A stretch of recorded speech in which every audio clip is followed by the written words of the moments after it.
warahmatullahi wabarakatuh. Alhamdulillah, wassalatu wassalamu ala rasulillah wa ala alihi wa ashabihi wa man tabi'ahu bi ihsanin ila yaumiddin, amma ba'du. Alhamdulillah, bersyukur kita kepada Allah Subhanahu wa taala. Selawat dan salam untuk Nabi kita Rasulullah Muhammad sallallahu alaihi wasallam, beserta keluarga dan para sahabat beliau. Bapak Ibu para hadirin jamaah kajian rahimakumullah. Pada malam hari ini menghemat waktu kita mulai saja kajian kita. Seperti apa yang saya sampaikan pada pertemuan terakhir, untuk beberapa pertemuan ke depan, selama ini kita sudah fokus pada kajian fikih. Sekarang kita berpindah kepada kajian tauhid yang perlu sama-sama kita pelajari dan kita kuasai tentang tauhid ini. Kalau dalam perkataan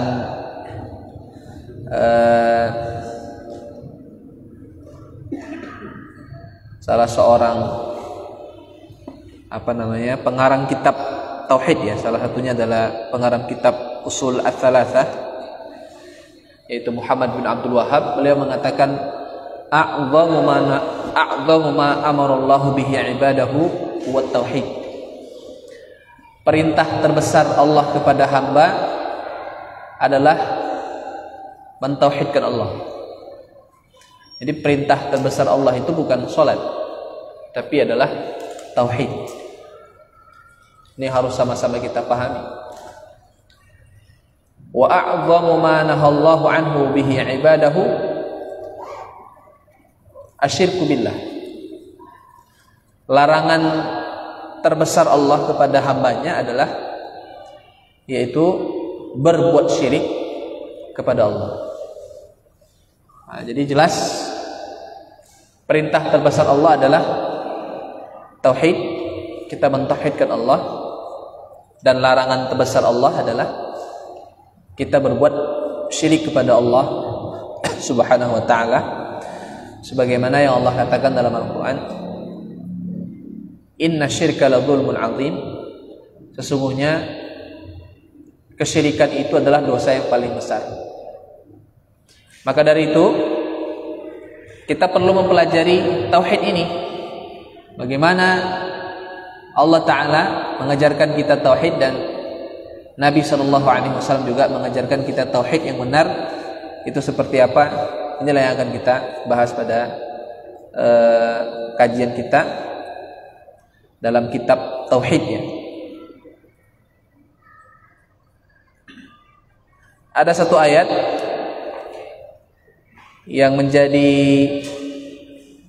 pembuka pada pertemuan kita, surat Adz-Dzariyat ayat 56. Di situ Allah Subhanahu wa taala berfirman, "Wa ma khalaqtul jinna wal insa illa liya'budun." Tidaklah kami ciptakan jin dan manusia kecuali hanya untuk menyembahku, kata Allah. Yang dimaksud dengan liya'budun di sini, untuk menyembah Allah di sini adalah untuk mentauhidkan Allah. Nah, jadi sedikit kita akan bahas di sini, Pak, apa yang dimaksud dengan mentauhidkan Allah itu. Ya, apa yang dimaksud dengan mentauhidkan Allah, supaya kita tahu makna dari atau pengertian serta definisi dari tauhid, ya. Mentauhidkan Allah itu apa? Tauhid itu artinya menjadikan satu. Ya, menjadikan satu. Jadi mentauhidkan Allah dalam bahasa para ulama, mereka mengatakan adalah ifradullah ta'ala bil ibadah, yaitu menjadikan Allah satu-satunya tempat untuk beribadah kepada Allah Ta'ala. Itu dia, ya, menjadikan Allah Ta'ala satu-satunya tempat untuk beribadah. Jadi ibadah itu kan banyak. Ibadah itu banyak. Di antaranya adalah doa. Nah, ini dia, doa. Jadi kalau kita berdoa itu kan artinya meminta. Kalau kita berdoa, meminta sesuatu, berdoa memohon kepada selain Allah, maka kita telah berbuat syirik kepada Allah. Berarti kita tidak menjadikan ibadah kita hanya kepada Allah saja. Makanya kita tidak diperbolehkan berdoa kepada kuburan, itu nggak boleh. Ya, berdoa minta sesuatu langsung kepada kuburan itu nggak boleh. Itu bahagian dari syirik besar. Atau tidak minta langsung tapi menjadikan kuburan sebagai wasilah namanya, sebagai tawassul. Jadi seperti apa yang banyak dilakukan oleh orang, datang ke kuburan, biasanya disebut dengan istilah kuburan tuan guru. Ya, kuburan tuan guru, khalifah atau wali yang banyak tersebar di mana-mana. Ya. Dan kuburan tersebut biasanya dimegahkan kuburannya. Ya, dibangun di kuburan tersebut bangunan-bangunan yang megah. Kuburannya dibangun dengan bentuk yang mewah, ya, dari granit bahkan batu alam. Dan kuburannya itu banyak diletakkan bunga-bunga, biasanya bunga-bunga yang banyak. Dan ini adalah sesuatu yang bertentangan dengan aturan Nabi SAW, bahwa Nabi mengatakan atau Nabi melarang kuburan itu di semen, tidak boleh. Ya, jangan di keramik, dibentuk sedemikian rupa megah, batu alam, itu tidak boleh. Nabi melarang kuburan itu di semen, ya. Semen aja nggak boleh. Nabi sebutkan dalam hadis, Naha Rasulullah an yujassasal qabr. Rasul melarang kuburan itu di semen. Kemudian Rasul juga memerintahkan kepada Ali bin Abi Thalib untuk meratakan kuburan apabila Ali mendapati kuburan yang tingginya lebih dari 1 jengkal. Itu disuruh diratakan kembali. Apalagi kalau kuburan itu seperti kita katakan tadi dibangun megah, dijadikan orang tempat untuk beribadah. Maka itu adalah sesuatu yang paling dilarang oleh Nabi SAW ketika beliau menjelang wafat. Nabi sempat, ya, sebelum Nabi meninggal, itu Nabi SAW sempat berkata, ala la'natullah 'alal yahud wan nasara ittakhadhu qubur anbiya'ihim masajida. Sesungguhnya Allah murka kepada orang-orang Yahudi dan Nasrani karena mereka menjadikan kuburan orang-orang soleh, ya, mereka jadikan kuburan-kuburan orang soleh dan kuburan-kuburan para nabi untuk tempat beribadah. Apalagi kalau sampai kuburan-kuburan tadi itu batu nisannya diusap-usap, diambil keberkahannya, diusap-usap dengan apa? Dengan tangan, nanti diusapkan ke wajah, diusapkan ke badan dengan harapan yang sakit supaya sembuh. Kemudian juga diambil tanahnya di kuburan tadi, kadang dibeli nih, bayar. Ya, ada beberapa tempat kuburan-kuburan yang dianggap kuburan wali itu diambil tanahnya untuk dibawa pulang, atau kalau nggak ada tanahnya, batu yang ada di situ dibawa pulang sebagai apa? Sebagai jimat untuk menarik rezeki, ditaruh di tempat-tempat jualan atau usaha atau sebagai penolak bala, sebagai bentuk penghalang dari bahaya dan penyakit. Nah, itu hal-hal seperti itu bahagian dari bentuk memohon sesuatu, meminta sesuatu kepada selain Allah. Walaupun secara tidak langsung melalui kuburan tadi, maka itu bahagian dari bentuk syirik. Jangankan kuburan-kuburan yang katanya orang-orang soleh atau tuan guru ataupun wali, kuburan Nabi sendiri pun kita tidak boleh ya mengusap-usapkan badan kita di situ. Kemudian kita juga tidak boleh minta tolong kepada Nabi ketika Nabi sudah wafat. Jadi kita berdoa kepada Nabi, ya Rasulullah, bantu saya, tolong saya, sembuhkan saya. Nah, itu bahagian dari bentuk syirik. Karena Nabi Muhammad itu sama seperti kita. Nanti bisa dibuka dalam surat Al-Kahfi ayat terakhir, Bapak. Ya, surat Al-Kahfi ayat terakhir. Di situ Allah Subhanahu wa taala berfirman, "Qul innama ana basyarun mithlukum."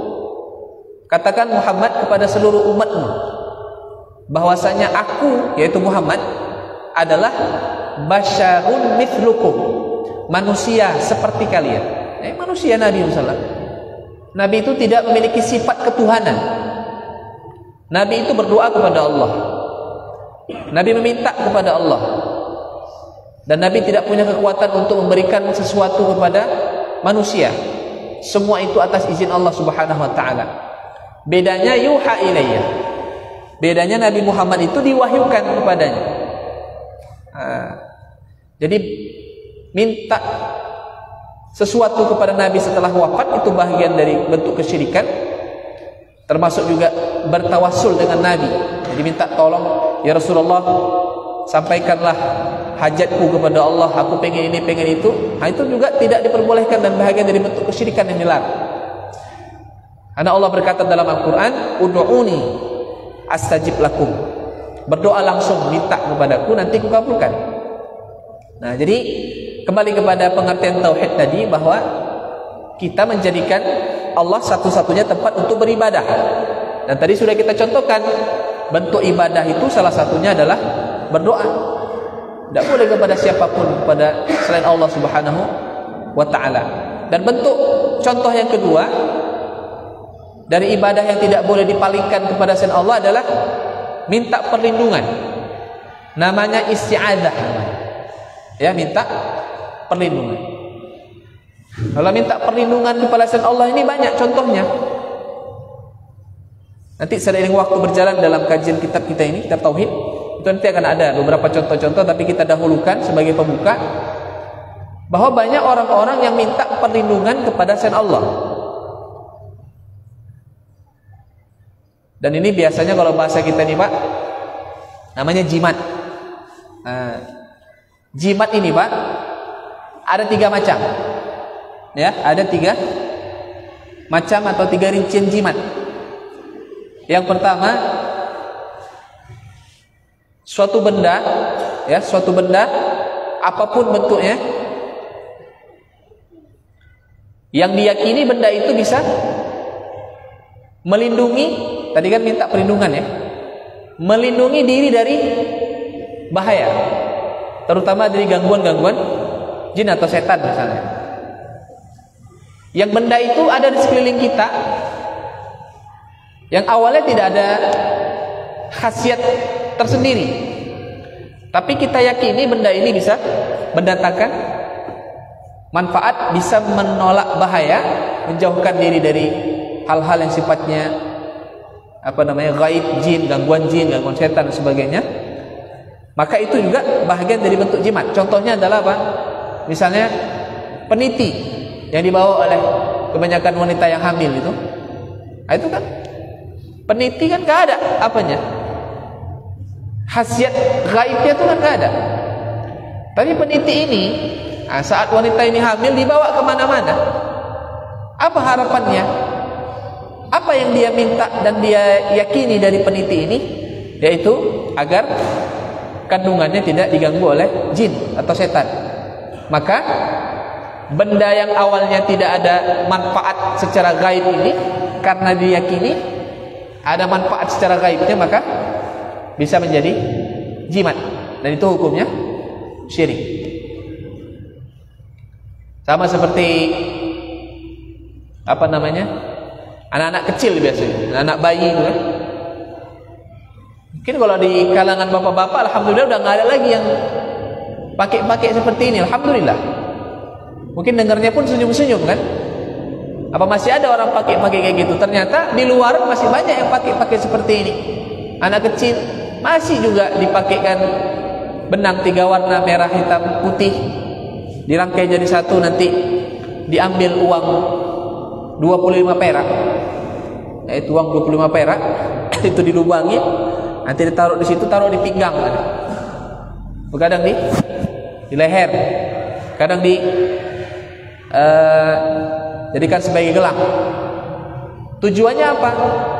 Supaya anak ini tidak diganggu oleh jin atau tidak mudah kena penyakit.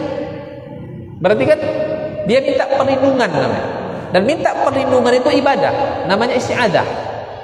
Kalau kita minta perlindungan kepada benda-benda tertentu, walaupun kita buat sendiri, itu kan buat sendiri, kita cari sendiri benda-benda itu, maka itu bahagian dari bentuk kesyirikan. Contoh lagi, minta perlindungan. Tadi kan saya bilang jimat ada 3 ya, masih 1 tadi. Jadi benda-benda yang kita buat sendiri. Nah, tapi sebelum kita masuk 2 dan ketiga, sebagai bentuk contoh lagi bahwa masih banyak zaman sekarang ini orang-orang yang minta perlindungan kepada selain Allah dalam hal-hal kecil. Tapi karena diyakini, maka ini bisa merusak akidah dan hukumnya bisa syirik. Hanya saja mungkin tidak sampai kepada syirik besar. Ya, berapa banyak orang-orang yang nggak belajar nggak belajar ilmu agama, nggak belajar tauhid seperti bapak-bapak sekalian ini.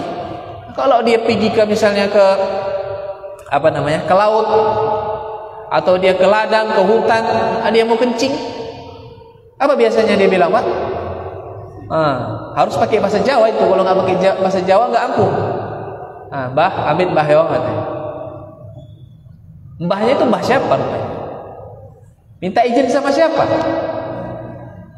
Itu kan berarti kan minta perlindungan kepada jin itu secara tidak langsung. Kadang kalau udah selesai buang air kecil, harus diludahi dulu apa yang sudah kita buang tadi, itu kotor. Kalau enggak nanti takut diganggu sama jin. Padahal Nabi SAW sudah ngajarkan kepada kita, kalau kita mau buang air besar, apakah di dalam ruangan, buang air kecil juga ya, di WC atau di mana, atau di tempat yang terbuka, kita cukup baca doa Allahumma inni a'udzubika minal khubuthi wal khaba'ith. Itu cukup. Kan gitu dia. Ya. Ini bahagian dari bentuk namanya minta perlindungan. Dan minta perlindungan kepada selain Allah tadi, itu adalah bahagian dari bentuk kesyirikan. Kenapa? Karena minta perlindungan namanya isti'adzah, itu adalah bahagian dari bentuk ibadah. Kembali kepada jimat yang kedua, Bapak. Jimat yang kedua adalah jimat yang didapat dari dukun. Ini dia. Ya, jimat yang didapat dari dukun. Kalau tadi kayak peniti tadi kan, benang itu kan buat sendiri. Tapi diyakini menyelamatkan dan melindungi dari bahaya. Kalau ini datang ke dukun, macam-macam tujuannya. Ada yang mau minta supaya nggak capek-capek kalau bekerja, susuk orang bilang, kan gitu. Ada yang minta jimat untuk tujuan sebagai pengelaris usaha, supaya usahanya laris. Ada yang minta jimat supaya sembuh dari penyakit. Jadi bapak-bapak, kalau katanya orang sakit kemudian berobat pengobatan alternatif, sepulang dari sana bukan dikasih obat untuk dikonsumsi, tapi dikasih benda untuk disimpan-simpan, segera bertobat, karena itu adalah dukun. Yang namanya kita ini sakit, berobat, kita minum, kita konsumsi sesuatu yang bisa menghilangkan dan menyembuhkan penyakit kita. bukan malah dibawakan benda-benda tertentu. Dan mungkin bapak-bapak belum pernah mengalami hal-hal seperti ini. Dari banyak beberapa jamaah yang cerita, salah satunya ada seorang ibu-ibu tuh di Diski, dia cerita cucunya sakit aja. Sakit aja. Terkadang kalau orang tua kadang kurangnya belajar ilmu agama. Kalau katanya anaknya sakit, sibuk kesambet aja. Atau ada lagi yang namanya apa? Namanya keberatan. Nggak ada istilah keberatan nama. Nggak ada hubungannya. Ini akhirnya sibuk ganti nama gitu kan. Nggak usah tinggalkan itu semuanya. Jadi dia berobat ke suatu tempat. Terakhir apa? Pulang dari berobat bukan dikasih obat. Pengobatan alternatif itu nanti dikasih cincin teman. Ya dikasih cincin. Pesannya jangan dibuka cincin ini. Cucunya yang sakit. Ya, cincin ini jangan dibuka-buka. Nanti kalau dibuka sakit cucunya. Jadi sebagai penangkal gitu kan. Ini bahagian dari bentuk jimat tapi berasal dari dukun. Kalau ini dilakukan, maka syiriknya 2 kali. Yang pertama, syirik datang ke dukun. Datang ke dukun itu syirik hukumnya. Beberapa waktu yang lalu ada potongan video, ada perkumpulan dukun-dukun. Jadi perkumpulan dukun-dukun itu mereka bilang sekarang ini banyak sekali paham-paham ekstrim paham-paham radikal yang mengatakan bahwa datang ke dukun adalah syirik. Jadi kita ini Pak yang ngajarkan ke umat Islam bahwa datang ke dukun itu hukumnya syirik dibilang apa? Radikal. Yang ngomong itu dukun. Mereka bilang dukun ini, kita ini sebagai dukun-dukun ini adalah budaya Indonesia. Jadi kita melestarikan budaya Indonesia.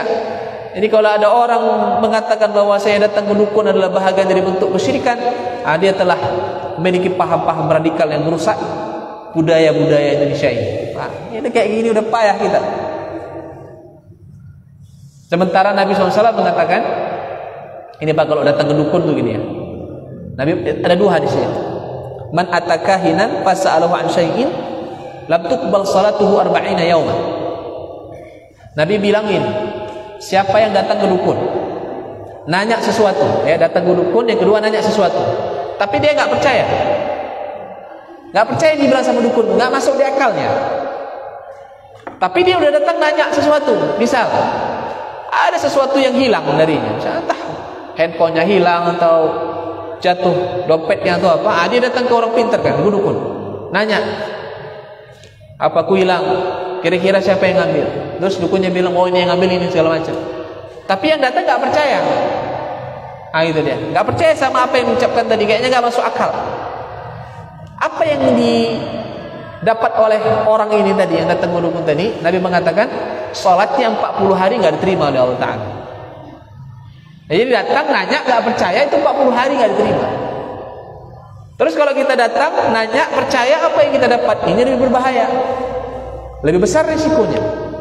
Seperti tadi kan, ada orang sakit datang ke dukun, bukan dikasih obat, dikasih ini jimat itu dipakai. Berarti kan dia percaya betul-betul dipakainya,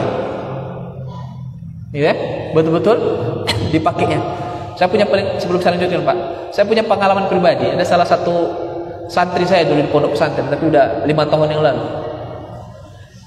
Jadi anak ini saya perhatikan kalau di kelas, kan saya belajar dengan pelajaran tahfidz Al-Quran, ngapal Quran. Jadi perhatikan anak ini kalau di kelas males kan, bawaannya ngantuk aja. Kemudian nggak ada motivasi ngapal Quran tuh, nggak ada sama sekali. Jadi kebetulan saya lihat di tangannya itu ada cincin, cincin besi. Nah, saya panggil, karena di pondok pesantren nggak boleh pakai cincin gitu kan. Saya panggil, saya minta cincinnya, nggak mau dia ngasih. Terus saya paksa, nggak, akhirnya dikasihnya dan dia nangis dulu. Malam,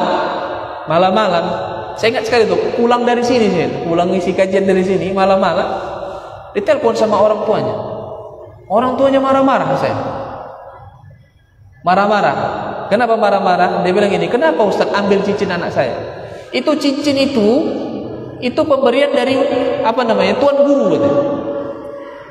Yang tuan guru ini sudah melihat anak saya dengan mata batinnya, bahwasanya anak saya ini ada yang ganggu gitu. Jadi dikasih cincin inilah. Cincin inilah yang melindungi dia dari apa tadi itu? Yang mengganggu dia, misalnya jin yang ganggu dia. Gitu. Saya bilang, Pak, itu nggak boleh. Saya jelaskan, ini bahaya dari bentuk syirik ini, Pak. Kalau betul anak bapak ini diganggu sama jin, insya Allah kita ruqyah aja nanti. Mudah-mudahan nggak ada apa-apa. Tawakal sama Allah. Ya, akhirnya dia nggak terima. Sampai dia bilang gini, demi Allah katanya, kalau sampai terjadi apa-apa sama anak saya, Ustaz tanggung jawab dunia akhirat. Saya bilang, insya Allah Pak, saya tanggung jawab. Alhamdulillah sampai sekarang anaknya nggak ada masalah. Udah tamat 5 tahun yang lalu. Ini Pak, contoh. Gara-gara apa? Cincin tadi ini, orang tua seolah-olah keyakinan anaknya selamat atau tidak selamat bukan lagi kepada Allah lagi dah. Tapi sama apa? Cincin ini tadi yang dia dapat dari tuan guru gitu. Dan dilihat anak itu dengan mata batin. Tidak ada istilah melihat dengan mata batin, nggak ada. Kalau kata melihat dengan mata batin tidak ada. Nah, terkadang kita ini ada salah satu kesalahan besar yang tersebar di masyarakat, yang sayangnya orang-orang Indonesia ini kan terkadang itulah karena kurang belajar. Ini terkadang ada pengakuan dari beberapa orang-orang tertentu yang katanya apakah wali, tuan guru segala macam, dia bisa melihat hal-hal yang gaib. Itu tidak benar. Oh, nengok orang ini, dibilang, oh kamu ada yang ganggu itu, ada yang ngikuti. Ada istilah namanya ilmu laduni, orang pelajaran tarekat ini Pak. Ilmu laduni. Apa itu ilmu laduni? Ilmu laduni itu adalah ilmu yang dipelajari oleh beberapa orang tertentu saja, yang untuk bisa sampai pada derajat ini itu orang-orang tertentu saja, yaitu bisa melihat sesuatu hal yang gaib yang kita tidak bisa lihat. Nah, ini tidak ada dalam kajian hadits-hadits Nabi itu. Nabi ini tidak tahu hal-hal yang gaib. Terkadang dia ngaku-ngaku tahu hal-hal yang gaib. Jadi Pak, itu contoh tadi ya, bahwa sampai sekarang masih ada orang yang pakai jimat dari dukun tadi, walaupun awalnya bukan sebenarnya bukan dukun-dukun yang asli dukun, tapi ini katanya tuan guru atau apakah, tapi dia ngasih benda-benda tertentu. Itu nggak boleh. Dia syiriknya 2 kali tadi. Yang pertama syirik datang ke dukun, yang kedua adalah syirik pakai jimat. Nah, Nabi mengatakan man ta'allaqa tamimatan faqad asyraka. Siapa yang memakai jimat, maka dia telah berbuat syirik kepada Allah. Nah, itu dia. Jadi jimat tadi yang pertama kita buat sendiri, tapi ada keyakinan. Kemudian yang kedua, jimat itu dapat dari dukun. Ini syiriknya 2 kali. Dan yang ketiga adalah jimat. Ya, jimat itu yang terbuat dari tulisan-tulisan ayat Al-Quran. Ya, tulisan-tulisan ayat Al-Quran. Kalau di sini sebetulnya ada sedikit perbedaan pendapat di kalangan ulama. Tapi yang rajih, ya, yang kuat wallahu alam, yang benar adalah bahwa ayat Al-Quran yang kita jadikan sebagai perlindungan diri dari gangguan-gangguan jin, itu adalah ayat Al-Quran yang kita baca, bukan ayat Al-Quran yang kita tulis. Maka kita akan dapati Pak, beberapa tempat-tempat tertentu, ya, beberapa kali saya pernah lihat itu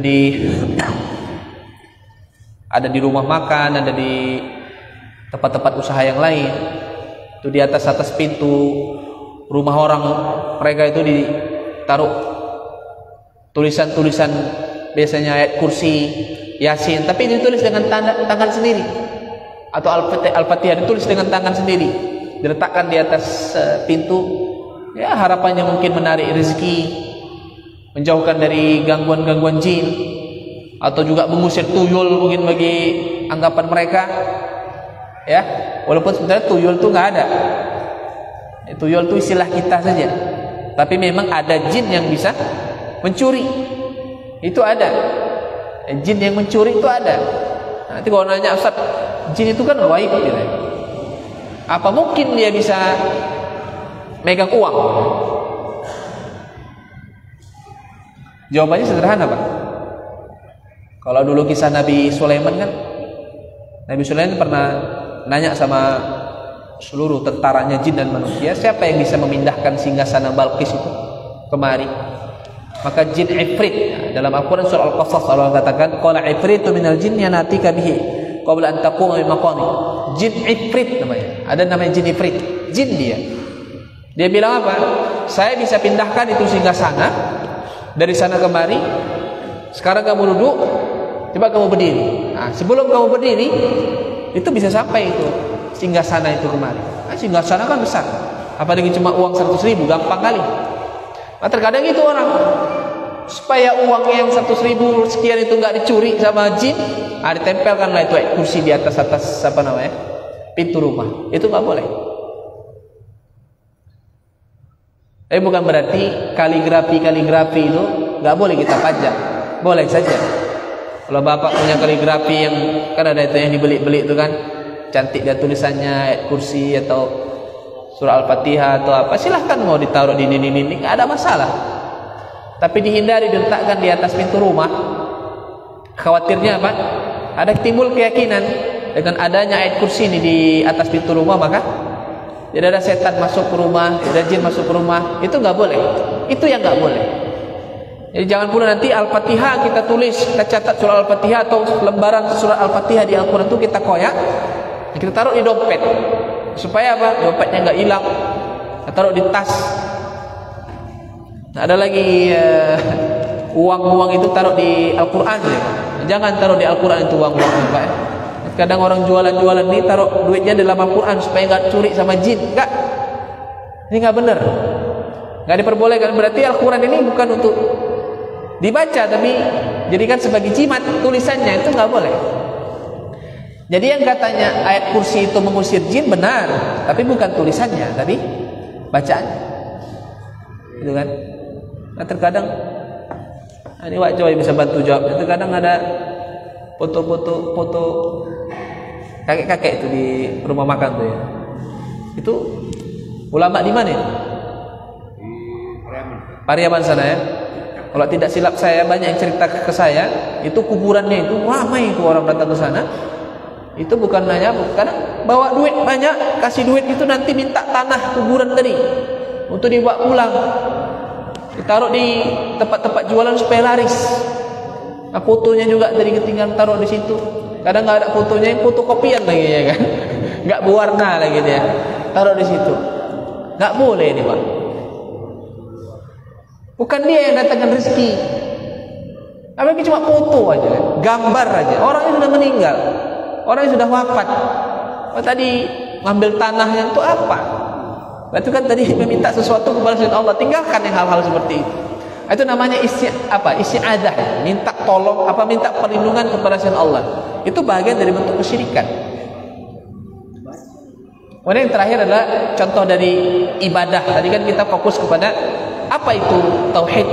Mentauhidkan Allah artinya adalah menjadikan Allah satu-satunya tempat kita untuk beribadah. Tadi contohnya doa. Terus tadi kita bilang apa? Isti'adzah, minta tolong, minta perlindungan. Dan yang ketiga salah satunya adalah minta pertolongan, minta bantuan. Dan ini biasanya kalau minta bantuan ini biasanya sama jin. Minta bantuan sama jin itu nggak boleh. Untuk lebih singkat Pak, saya mau cerita sedikit ya sekiranya sebagai penutup ini ya. Oke. Jadi ada sekitar di tahun 2013, setahun atau 2 tahun saya ngajar di Pondok Pesantren Muhammadiyah Kuala Madu. Ada salah seorang santri kan, rumahnya di daerah Mandeling Natal sana, jauh.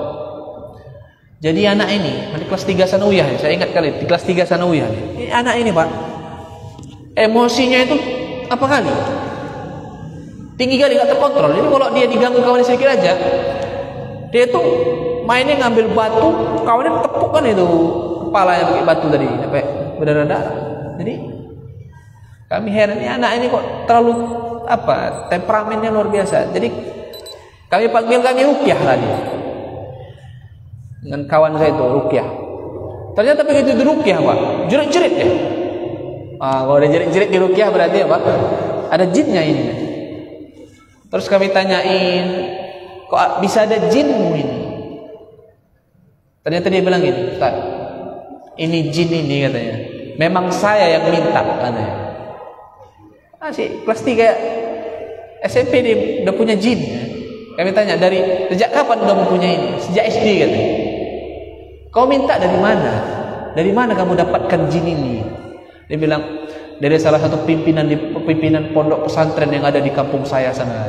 Jadi kiai yang ngasih jin itu. Terus kami tanya lagi, kamu untuk apa ini jinmu? Apa tujuannya? Supaya apa? Dia cerita, mungkin ada masa lalu yang berat bagi dia, yaitu dia bilang abang saya itu meninggal dibunuh orang katanya. Jadi saya mau balas dendam. Itu. Terus kami nasihatkan, tinggalkan itu. Dia bilang gini, Ustaz, saya sudah berusaha meninggalkan ini jin, tapi setiap kali saya tinggalkan dia selalu datang. Saya tanya sama dia, sebenarnya dia datang itu dalam wujud apa? Dia bilang hanya dalam wujud bayangan gitu aja. Singkat cerita, saya nanya sama anak ini, apa bacaan kamu supaya manggil jin ini gitu. Dia bilang, bacaannya nggak banyak Ustaz, cuma asyhadu an la ilaha illallah wa asyhadu anna muhammadar rasulullah, Allahumma shalli ala Muhammad katanya. Udah gitu aja. Saya nggak percaya kalau cuma ini. Saya bilang pasti ada tambahan yang lain ini. Apa namanya? Bahasa kita tuh mantranya. Tapi dia nggak mau kasih tahu. Hingga akhirnya saya bilang, kalau kamu nggak keluarkan izin, kamu keluar dari pesantren ini. Ternyata dia milih pindah daripada di pesantren. Karena nggak bisa. Kalau di pesantren tuh dia baca Quran, ngapal Quran, dia nggak nyaman. Karena dalam tubuhnya ada jinnya. Inilah contoh Pak. Minta tolong kepada jin itu hukumnya apa? Syirik. Makanya nggak ada istilah kiai-kiai itu. Wah, ada kiai-kiai katanya, yang katanya dia itu punya pegangan, dia punya jin, kata jinnya itu jin Islam, jin Muslim, itu nggak ada, nggak boleh. Jadi setiap manusia itu tidak boleh minta tolong kepada jin. Apakah jin itu Muslim? Apalagi kalau jin itu kafir, ini bagian dari bentuk kesyirikan. Makanya bisa nanti dibuka surat Al-Jin Pak, di juz 29. Itu ada surat Al-Jin, satu surat, 2 halaman. Itu cerita tentang itu. Dan Allah katakan di situ, wa annahu kana rijalun minal insi ya'udzuuna bi rijalin minal jinni fazaduhum rahaqa. Ada orang-orang yang minta pertolongan, bantuan kepada jin. Fazaduhum rahaqa. Yang ada apa? Semakin lemah mereka, dan itu hukumnya syirik. Bapak kalau pengen tahu lagi bentuk minta pertolongan kepada jin itu contohnya seperti apa? Kuda kepang. Kuda kepang. Oh ya, kuda kepang ya. Jangan nonton kuda kepang Bapak. Syirik gitu. Karena pemainnya semua pakai apa itu? Pakai jin. Pawangnya kan ada, manggil jin semuanya. Jangan sampai ini terjadi. Dan pula nanti ada hal-hal yang tidak kita inginkan. Bapak-bapak ini nonton kuda kepang. 2 tahun yang lalu saya punya santri masih baru kelas 1 sanawiyah. Jadi di pesantren itu sesak napas saja dia. Setiap hari gitu. Orang tuanya udah kehabisan akal. Gimana kok sakit-sakit aja anaknya, sampai dibawa diopnam segala macam. Ternyata pernah satu hari cabut malam dia. Kenapa cabut malam? Gara-gara dengar suara itu. Apa namanya? Kuda kepang tadi. Kan ada musiknya Pak. Terpanggil dia itu. Cabut dia, datang dia ke situ. Ternyata kami cari informasi, ternyata dia pemain itu dia. Pemain kuda kepang selama ini. Kalau udah kata udah main kuda kepang, dalam tubuhnya udah pasti ada jinnya itu. Itu udah dia minta tolong sama jin dalam hal-hal yang sifatnya gaib dan sebagainya, itu bahagian dari bentuk kesyirikan Pak, yang harus kita tinggalkan ya. Saya kira ini beberapa paparan tentang tauhid ya, dan syirik sebagai pembuka Pak. Nanti pada pertemuan yang selanjutnya kita akan bahas lagi hal-hal yang sifatnya berkaitan dengan tauhid ini. Mudah-mudahan bisa dipahami. Ada pertanyaan Bapak? Silakan Pak. Setiap orang yang datang minta ayat ibadah keluarga itu ibadah syirik. Ada lagi? Baik. Sebenarnya membacakan ayat Al-Quran di air minum, apakah Al-Fatihah atau surat-surat yang lain, apa saja, itu suatu hal yang dibolehkan. Tapi, ada tapi. Tidak harus minta kepada orang lain. Kita sendiri bisa. Harus minta sama orang lain. Kita sendiri bisa. Kan gitu dia. Nah terkadang kita diminta sama orang lain yang katanya dia ini mungkin kiai atau apa. Yang kita khawatirkan, yang dia baca bukan hanya ayat Al-Quran, tapi yang dia baca adalah apa? Ada mantra-mantranya. Itu yang syirik.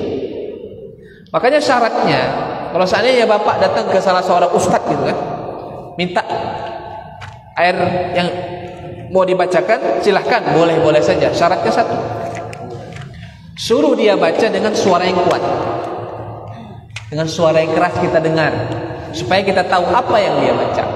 Kalau yang dibaca cuma surah Al-Fatihah, ayat kursi sama 3 kul, silahkan diminum, tidak ada masalah, boleh. Tapi kalau cuma komat kami,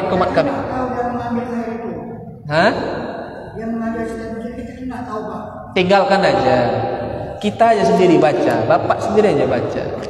Kenapa mesti minta sama orang lain? Nanti kita bisa baca. Ajarkan itu sama anak-anak kita yang misalnya bapak punya cucu masih kecil, cucunya itu kan demam atau apa, silakan mama yang suruh bacakan surah Al-Fatihah di situ. Di air minum itu diminumkan ke anaknya atau diusapkan ke kepalanya. Itu satu hal yang dibolehkan. Daripada kita harus datang ke orang-orang yang air-air tadi, apalagi nggak tahu kita dari mana. Ada namanya, istilahnya apa tuh? Air murni ya namanya. Ada 7 sumur lagi. Saya punya ini Pak, saya punya salah seorang jamaah itu pernah cerita ke saya, dia sakit, datang ke pengobatan alternatif, dukun nih. Cuma tadi dia bilang apa Ustaz? Saya disuruh mandi dari air 7 masjid. 7 masjid. Jadi ambil air di sini satu, masjid Taqwa ini, nanti masjid Raya satu, masjid situ satu, pokoknya cari 7 lah. Habis nanti mandi dari itu. Kelihatannya apa? Kelihatannya syar'i gitu ya, Islami. Tapi ini apa? Aneh. Itu tinggalkan. Oh gitu pakai dukun, pakai jin. Tinggalkan aja. Air pump. Hah? Sama ya. Padahal cuma air pump aja. Nah, cuma itu syaratnya. Syarat yang diminta. Kalau dipenuhi bisa syirik gitu. Memang dalam masa berobat nih. Ya. Apa beda syirik dengan sombong, Pak? Syirik dengan sombong. Karena sombong kita masuk neraka juga, syirik masuk neraka. Kalau syirik itu bahagian dari bentuk menyembah kepada selain Allah Ta'ala, gitu kan? Dengan contoh-contoh tadi, doa, minta tolong, minta perlindungan. Dan kalau dia masuk neraka, kalau dia berbuat syirik, dia akan kekal di neraka. Kalau sombong itu dia bukan terkait dengan syirik, itu dosa dalam hati kita, dosa hati kita. Kalau kita sombong, ada ancaman masuk neraka. Tapi setiap kali orang yang masuk neraka karena kesombongannya, dia tidak kekal di neraka. Beda. Jadi sombong itu dosa besar, tapi tidak menyebabkan kekal di neraka. Kalau syirik, dosa yang paling besar dan dia menyebabkan kekal di neraka. Beda seperti itu. Gitu ya, Allah. Baik Bapak-bapak, kita cukupkan mungkin kajian kita sampai sini.